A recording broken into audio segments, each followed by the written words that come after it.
가치가 없다, 결과가 없다, 조작 있음, 가격 자체가 뒤집어졌어요. 왜 가양 6단지는 더 많이 올랐던 걸까요? 한간별이 좋을지 재건축이 좋을지를 데이터가 아닐까? 걔는 몰라요. 부동산 통계를 맹신하지 말아야 하는 이유, 통계가 중요하고 저도 여러분들께 통계 데이터 많이 보여드리고 있어요. 그죠? 그런데 이 통계가 굉장히 문제가 좀 있는 부분이 있습니다. 그게 무엇인지를 한번 짚어보고 싶었던 건데요. 그래야만 우리가 너무 그 통계 데이터에 막 너무 그 어떤 데이터만 가지고 시장을 얘기하는 부분을 좀 넘어갈 수가 있다라는 생각이에요. 부동산 통계는 꼭 필요한데 없는 것이 있다. 바로 뭐뭐가 없다. 네, 뭐뭐가 없다. 이거에 대해서 여러분들 한번 답변을 달아주시면 좋겠습니다. 현장 심리가 없다.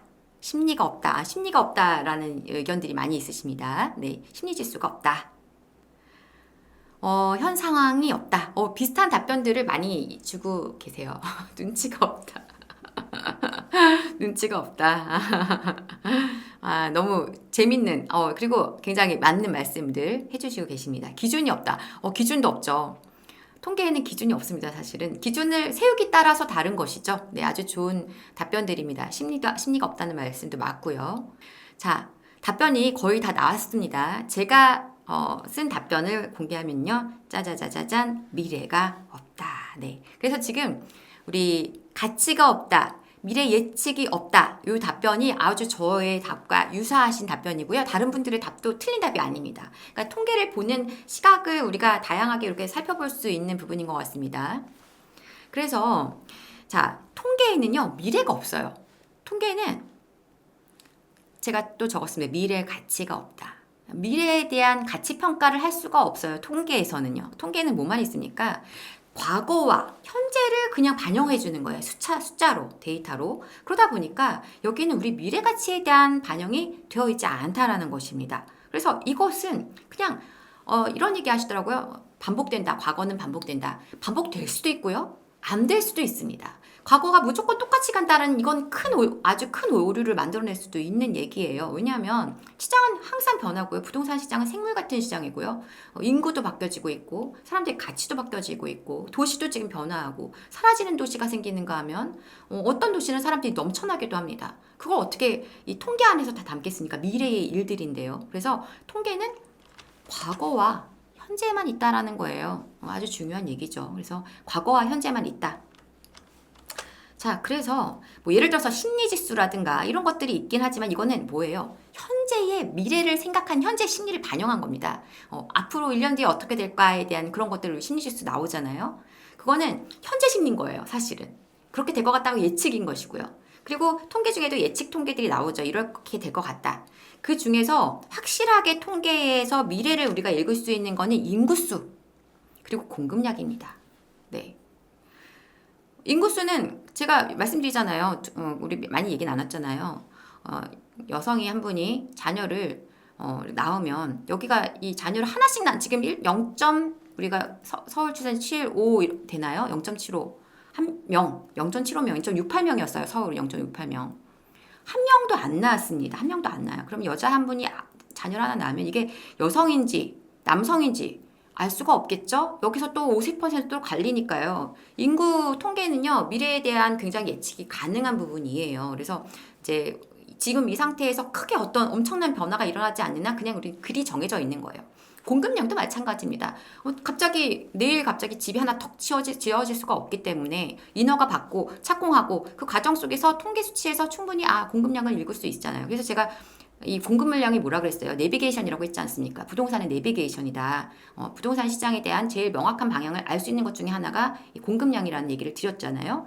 이거 외에는 미래에 대해서 알 수 있는 데이터가 없어요. 그죠? 특히나 중요한 거 이겁니다. 바로 가격 통계. 이거 가격 통계. 그래서 이게 중요하다는 거예요. 가격 통계는요, 걸러서 판단해야 됩니다. 가격이 비싸다? 이 얘기에 엄청난 오류가 있는 거예요. 가격이 비싸다. 네.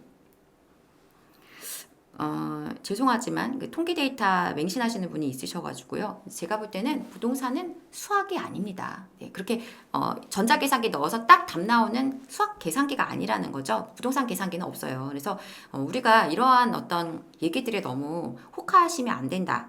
물론 일정 부분 맞는 이야기도 있습니다. 그렇지만 분명한 거는 이 통계라는 것은 우리가 이 부동산 시장을 읽는 도구로 활용하시는 것이 그걸로 답을 내는 건 아니라는 거죠. 그죠?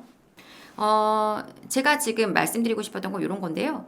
자, 부동산 통계를 맹신하지 말아야 하는 이유. 통계상으로 우리가 가격이라는 기준을 놓고 볼 때, 가격을 과연 명확하게 가격 가치를 제대로 평가할 수 있을까에 대한 얘기입니다. 물론 뭐 여러 가지 뭐 소득 대비해서 뭐 어떻고 이런 얘기들을 하시지만, 사람들이 하고 있지만, 제가 볼 때는 그냥 우리가 부동산 가격이 굉장히 다양하게 이루어져 있고 그 가격의 차익들이 일어나는 이유를 판단하지 못하고서는 가격이 싸다 비싸다 말할 수 없다는 겁니다.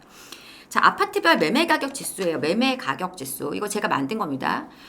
부동산 원에서 이제 굉장히 많은 데이터, 이제 아파트별 그 과거 시세 데이터가 다 있거든요. 그래서 거기서 가져온 건데 사실 이 데이터가 지금 최근 데이터는 아니고 지난 12월까지 2022년 12월까지 데이터인데요. 요걸 일단은 제가 보여드리려고 하는 핵심은 거기 있는 게 아니다 보니까 가져왔어요. 그러니까 매매 가격 지수니까 기준을 2022년 1월이었나를 제가 기준으로 했던 것 같습니다. 그때를 기준으로 했을 때 2021년 1월이었나요? 아무튼 그때를 기준으로 했을 때 아파트 시세들이 각자 가격은 다 다르지만 움직임이 어떠했나를 한번 비교해보고 싶었었던 부분이었고요. 그래서 그걸 가져와 본 건데요. 자, 여기 그 녹색으로 되어 있는 게 가양 6단지고요. 한강변 아파트죠. 가양 6단지 강서구. 그리고 그레이색이 도남동에 있는 한신한진 아파트입니다. 엄청난 대규모 아파트 3,000세대가 넘는 대단지 아파트인데 두 개 아파트를 지금 이제 평수도 좀 다릅니다. 한신한진하고 가양 6단지랑은 평수가 다른 평수지만 매매 가격 지수로 놓고 본 거예요. 그러니까 어떤 날짜, 특정 날짜를 기준으로 했을 때 가격의 움직임만 비교해 보시자는 건데요. 자, 그레이보다 지금 이 녹색이 저 밑에서 움직여서 많이 갔잖아요. 무슨 얘기냐면 상승률이 더 좋았다라는 얘기예요. 그죠? 이 그레이 색깔은 시세가 좀 평이하게 움직여지는 느낌이라고 한다면 그러면 이 차이가 어디서 나온 걸까요? 왜 가양 6단지는 더 많이 올랐던 걸까요? 도남 한신한진보다. 가양 6단지는 한강변 아파트잖아요. 그죠? 그리고 여기는 뭐 지금 뭐 확정이 아니시면 재건축 이슈들이 계속 있던 아파트이고요. 이러다 보니까 그 가치에 대한 평가들이 어느 정도 그 물건에 자꾸 개입이 되면서 가격에 대한 상승폭이 훨씬 커질 수 있다라는 거예요. 이걸 데이터가 말해줄 수가 없는 거죠. 한강변이 좋을지 재건축이 좋을지를 데이터가 압니까? 걔는 몰라요. 데이터는 모릅니다. 자, 비슷한 그래프를 하나 더 가져와 봤습니다. 이것도 매매가격 지수예요. 신북마을 자이 1차입니다. LG자이 1차. 좋은 아파트고 굉장히 쾌적한 그 어떤 주거 여건, 녹지 여건을 갖고 있는 아파트인데 얘가 여러분들 그때 이렇게 기억하시는 분들도 있을지 모르겠지만은 버블 세븐이라고 해서 2006년, 7년 이때 가격이 많이 올라갔던 지역들이 있습니다. 그 중에 하나가 용인이었습니다. 용인. 그래서 그때 엄청나게 핫했던 지역이 용인이었고 용인의 어떤 흐름이 그때는 되게 좋았었어요. 가격들이 높았고 얘는 지금 제가 평수가 84 타입을 가져온 것이긴 하지만 대형 평수, 초대형 평수 막 70평대, 막 60평, 80평 이런 아파트들이 거기에 대거 입주를 하면서 자, 그 소형 평수 같은 경우는 대형 평수 사이에 껴있으면 가격이 같이 따라 올라갑니다. 대형 막 50평, 60평 있는데 한 40평, 30평들은 그 대형 평수의 가격을 가까이 따라 올라가주면서 가격이 더 비싸요. 20평대 막 모여있는 곳에 30평대보다 4, 50평대에 모여있는 30평대가 가격이 더 비쌉니다. 물론 단지별로 조금 다를 수도 있지만 일반적으로 그런 모습들이 많이 나와요. 그래서 가격이 많이 높았던 거예요. 84 타입인데도 30평대도. 그리고 지금 또 하나 아파트는 영등포 프루지오예요. 영등포 프루지오. 두 개 아파트 보시면 지금 막 얘는 가격이 한번 팍 치고 올라갔다가 한번 그러고 나서 훅 꺼졌다가 그리고 회복을 하긴 했지만 영등포 프루지오보다는 회복하는 힘이 조금 약한 모습을 보여줬죠. 그래서 영등포 프루지오 사실 크게 가격 등락 없이 잘 움직여주다가 잘 올라가 줬고요. 요거는 매매 가격 지수니까 가격을 비교한 게 아니어서 제가 가격을 비교한 그래프를 같이 띄워 볼게요. 여기 신북마을 LG자이 1차와 영등포 프루지오 가격 자체가 뒤집어졌어요. 영등포 프루지오는 밑에서 시작을 해서 저 위에가 있고요. 좀 슬픈 그래프긴 하네요. 조금 그죠? 신부마을 레지자이 같은 경우는 지금 이렇게 높은 시세에서 시작을 해서 많이 회복을 못하고 한참 동안 횡보하는 모습을 보여주다가 2020년도 들어오면서 2019년 20년 들어오면서 가격이 많이 올랐고 어쨌든 간에 시세의 어떤 전체적인 걸 본다면 굉장히 차이가 많은 모습을 보여주고 있습니다. 그때 한참 신축 아파트에 대한 매력이 막 넘어갈 때 높아질 때였었고 이제 사람들의 관심이 조금 좀 깨끗한 아파트 이런 넓은 평수 이런 거에 대한 수요가 많을 때였단 말이에요. 그러니까 그 당시에는 그게 또 매력이 있었던 거예요.